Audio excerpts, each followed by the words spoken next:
आज हमारे साथ हैं ओपन डोर वीकली पत्रिका के संपादक एवं वरिष्ठ पत्रकार अमन कुमार त्यागी जी। दर्शकों के लिए प्रस्तुत है इनसे की हुई बातचीत के मुख्य अंश। सबसे पहले तो आपका अमन त्यागी जी बहुत बहुत स्वागत है हमारे चैनल में। आपका भी बहुत बहुत आभार, बहुत बहुत धन्यवाद। अमन कुमार त्यागी जी, जैसा आपकी ओपन डोर पत्रिका लगातार प्रकाशित हो रही है और आप किसी न किसी विशेषांक के रूप में इसको प्रकाशित कर रहे हैं, तो वर्तमान में क्या तैयारी चल रही है ओपन डोर की? वर्तमान में 21 दिसंबर को हमारा किन्नर विशेषांक आने वाला है।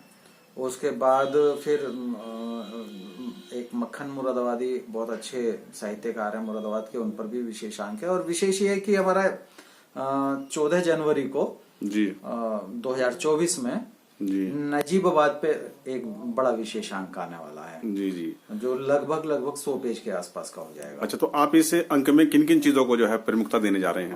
बब्बन जी, बात यह है कि हम जहाँ रहते हैं, जिस शहर में रहते हैं, वहाँ की पहचान होती है, लेकिन जब बताने की बात आती है तो हम बहुत ज्यादा नहीं बता पाते हैं जी। तो हमारा उद्देश्य है कि नजीबाबाद के लगभग हर पहलू को छुआ जाए जी।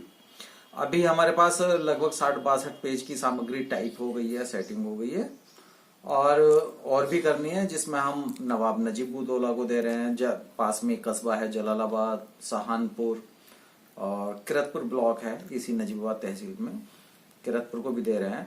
और नजीबाबाद का ऐतिहासिक पृष्ठभूमि, भौगोलिक पृष्ठभूमि, साहित्यिक, शैक्षणिक प्रयास करेंगे कि अधिकांश पहलुओं को हम छुएं। अमन कुमार त्यागी जी, जैसा कि अभी आपने नगर पंचायत जलालाबाद का भी जिक्र किया है, तो एक बड़ा सवाल ये है कि हम ये जानना चाहेंगे, और हम अब खास तौर से अपने दर्शकों के लिए, कि नजीबाबाद पहले आबाद हुआ है या जलालाबाद? बब्बन भाई, नजीबाबाद आबाद हुआ है 1754 में जी, और जलालाबाद आबाद हुआ है लगभग 1600 के आसपास। जी जी। तो नहीं, 100-150 साल पहले जी हाँ, जैसा कि अब आप ये जानकारी दे रहे हैं, ऐतिहासिक जानकारी है, तारीखी जानकारी है ये, तो एक बड़ी विडंबना ये भी है, एक सवाल हमारा ये है कि जलालाबाद को जितनी प्रसिद्धि मिलनी चाहिए थी, जितना विकास जलालाबाद का होना चाहिए था, उसकी बनिस्बत नजीबाबाद ज्यादा चर्चाओं में है, नजीबाबाद को लोग ज्यादा जानते हैं, तो उसके पीछे आप क्या बड़ा कारण मानते हैं? इसके पीछे बड़ा कारण यह है कि नवाब नजीबुद्दौला एक प्रभावी नवाब था। नवाब का खिताब शाह आलम मुगल सम्राट थे, जी जी जी। उन्होंने बख्शा था, चूंकि मुगल सम्राट की बड़ी मदद नजीबुद्दौला ने की थी। जी जी। तो इस कारण यहाँ नजीबुद्दौला को जब नवाबियत दी गई तो नजीबाबाद में आकर के उसने किला बनाया, अपने रहने के लिए एक महल बनवाया अलग, जी जी, सैनिकों के लिए अलग किला बनवाया। जी जी।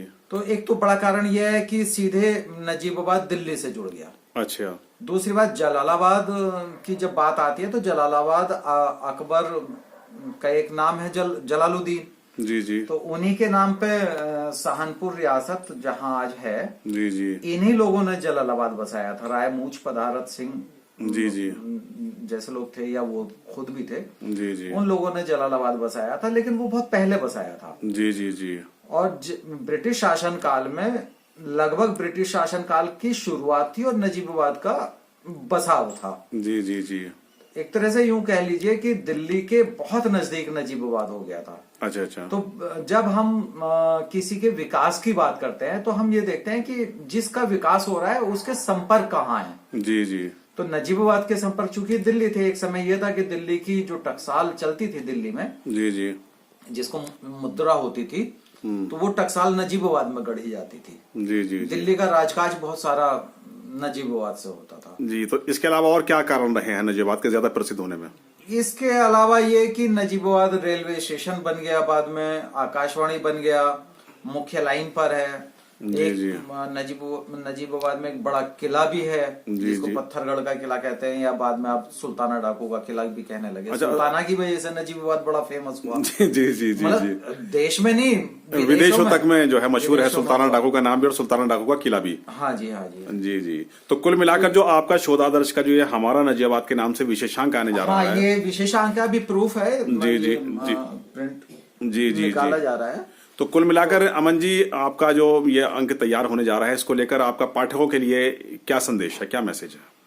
पाठकों के लिए तो ये बहुत अच्छी सामग्री दी जा रही है। अगर कोई भी पाठक नजीबाबाद के बारे में जानना चाहता है तो मैं समझता हूँ कि इस एक पत्रिका में, लगभग 100 पेज की पत्रिका में, नजीबाबाद से संबंधित अधिकांश जानकारी मिल जाएंगी। मैं सारी जानकारी का दावा नहीं करता हूँ, जी जी जी, लेकिन अधिकांश जानकारी मिल जाएंगी। और जो जानकारियां देने से हमसे छूटेंगी तो भविष्य में फिर उसको प्रयास किया जाएगा। आपने अपना बहुमूल्य समय दिया, इसके लिए अमन कुमार जी आपका बहुत बहुत धन्यवाद। बहुत बहुत बहुत धन्यवाद।